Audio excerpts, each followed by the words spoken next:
Good morning. Good morning. Afternoon it is, right? It's still morning. As a former third grade teacher, I would greet my little people, and I will not sing for you. I'll make an attempt. I would say, good morning, good morning, good morning, and how are you today? I'm delighted to be here. My heart is filled, and I thank President Happy Fernandez for the affirmation that, yes, it really does matter to be an advocate for young people, many of whom don't have a voice on the fourth floor of City Hall. I love the arts, and to be a champion wherever I go is a joy. And to help people understand that women are moving the needle every single day, and we need to lift up and celebrate women who are brave enough to step out there to do that.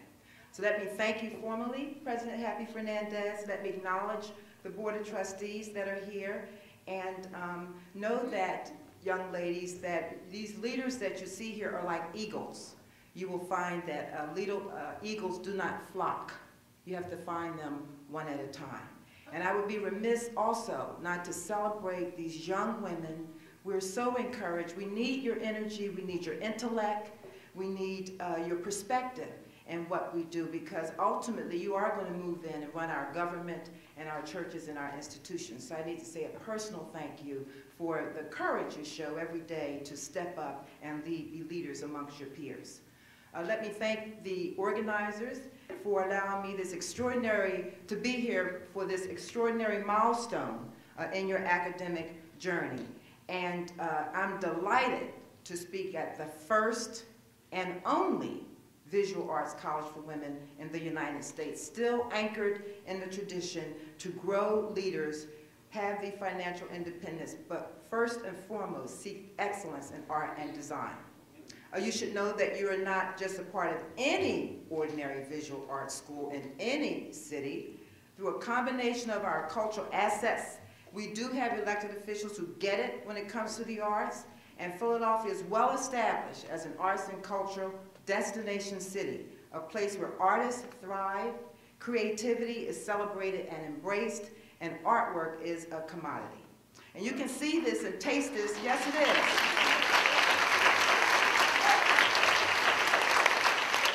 You can see this and taste this every first Friday in Old City. The Manayunk Arts Festival held every June, an extraordinary artistic experience, or in Liquid's Art for the Cash Poor, which you can find at the Crane Arts Building. And you might ask, where does the Moore College of Art and Design fit into this glorious picture? Well, I went to the Philadelphia's Chief Cultural Officer, I call him the Czar, Gary Stewart, Director of the Mayor's Office of Arts and Culture and the Creative Economy, and he had the following to say about your soon-to-be alma mater. I quote, "One of Philadelphia's greatest assets is our incredible wealth of world-class arts schools. This includes the Moore College of Art and Design. But not only is Moore a great training ground for artists, it helps fuel our creative economy by employing professional artists as instructors, presenting highly regarded exhibitions, and hosting important talks and seminars open to the public. Moore College of Art and Design helps add cultural vitality to our renowned Benjamin Franklin Parkway." It is a gorgeous strip of land, is it not? Moore College of Art and Design is, in short, one of the city's greatest cultural and academic assets. I agree. To the parents, to those who are responsible for you being here, the late former Supreme Court Justice Thurgood Marshall once remarked, and I quote, "None of us get where we are solely by pulling ourselves up by our bootstraps. We got here because somebody, a parent, a teacher, an Ivy League crony, or a few nuns, bent down and helped us pick up by our boots," end quote. So on days like today, students, we must be forever mindful of this fact, and I think it's so important to reflect on those who sacrificed to make sure that you are here. Thank these individuals. Soon your lives will be incredibly demanding, so pause while you can and take a few moments and tell them, write them, and let them know you appreciate them getting you started on your academic journey. I know a little bit of something about dreams, and I want to commend you for following and chasing your dreams. And as you go after them and allow them to unfold, choose to be students of the Moore College Art and Design who make things happen. Avoid being a part of the crew that watches things happen. And of course, none of us wants to be a part of the club that doesn't have a clue about what's going on. So please, jump in. Even if you're shy, you'll be incredibly impressed how the one right next to you is also a little shy about jumping in. Know that throughout history, women have been at the forefront of making our world a more beautiful place. We all know that women have been pioneers, not only participating in the dialogue, but shaping the dialogue and serving as leaders of the discussion. It was a woman who was responsible for the ultimate creation of the National Endowment for the Arts, the now United States federal agency that supports funding for projects exhibiting excellent artistic effort. Her activism, her leadership, her ideas led to the eventual creation of the United States Department of Arts and Humanities in 1961. And this First Lady, Jacqueline Kennedy Onassis, put more emphasis on the power of arts and culture than any of her contemporaries. She thought it okay to effectively use the White House as a place to showcase the arts. Right here in Philadelphia, we have a woman that is responsible for over 3,000 public murals throughout the city of Philadelphia. Jane Golden, a contagious, energetic butterfly, former mural artist during the 1980s, is now the director of the internationally renowned, recognized Philadelphia Mural Arts Program. You should know this little-known Philadelphia history fact, that we have more public art in the city of Philadelphia than any place else in the world. She's the recipient, yes, that's right. She's the recipient of the Philadelphia Award, often referred to as our own local Nobel Prize of Philadelphia. She is a leader with bold vision. It was a woman who led the Greater Philadelphia Cultural Alliance to become a national model, an organization that your president serves on. The late Peggy Amsterdam, former president of the Greater Philadelphia Cultural Alliance, used her passion, her tenacity and advocacy, and her talent to become one of the most powerful voices in this city on the arts. She, with her effort and team effort, prevented the elimination of Philadelphia's cultural funding in 2008. And 2 months after her passing, this past December 2009, she successfully led a statewide campaign against an arts tax.